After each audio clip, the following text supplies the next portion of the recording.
Ivan, the remarkable true story of the shopping mall gorilla, by Newbery medalist Katherine Applegate, illustrated by G. Brian Karras. In leafy calm, in gentle arms, a gorilla's life began. The baby was born in a tropical forest in Central Africa. He was part of a large family of western lowland gorillas.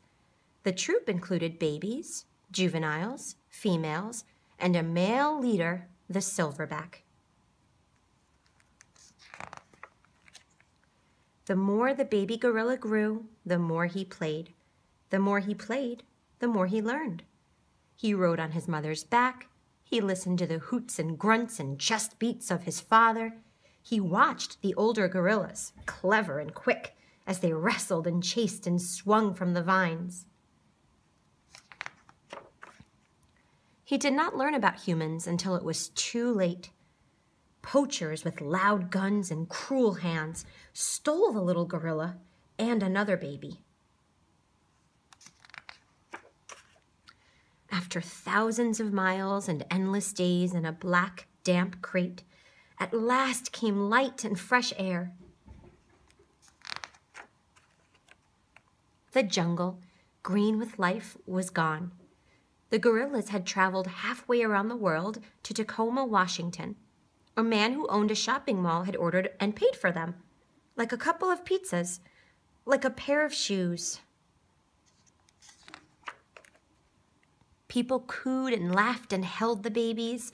They dressed them in human clothes and fed them human food. The shopping mall owner ran a Name the Babies contest. The winning names were Burma and Ivan. One dark day, soon after the babies arrived in their strange new world, Burma died. Without her, Ivan was all alone, with too much left to learn. While he was little, Ivan was cute and cuddly. For 3 years, he lived in a home like a human child. He slept in a bed and went to baseball games. He held babies and rode on a motorcycle. He had to learn many things gorillas in the wild don't ever need to know.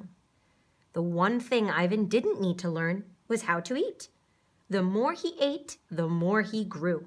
The more he grew, the less he could live a human life in a human house. A cage in the mall became Ivan's new home. There wasn't much to do. Sometimes Ivan watched TV. Sometimes he played with an old tire. Sometimes he finger painted, signing the papers with his thumbprint. Mostly, he watched the humans watching him. Ivan was about 13 when his coat began to shimmer with silvery white hairs.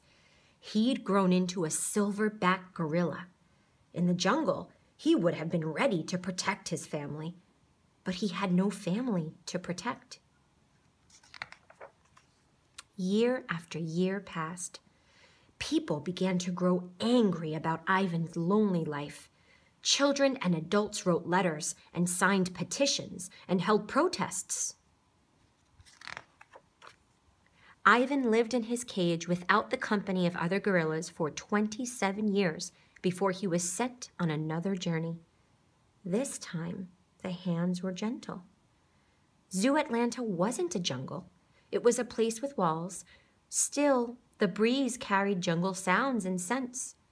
Scientists who understood the needs of gorillas helped Ivan adjust slowly, carefully, gently to his new life. Finally, it was time. Was Ivan ready?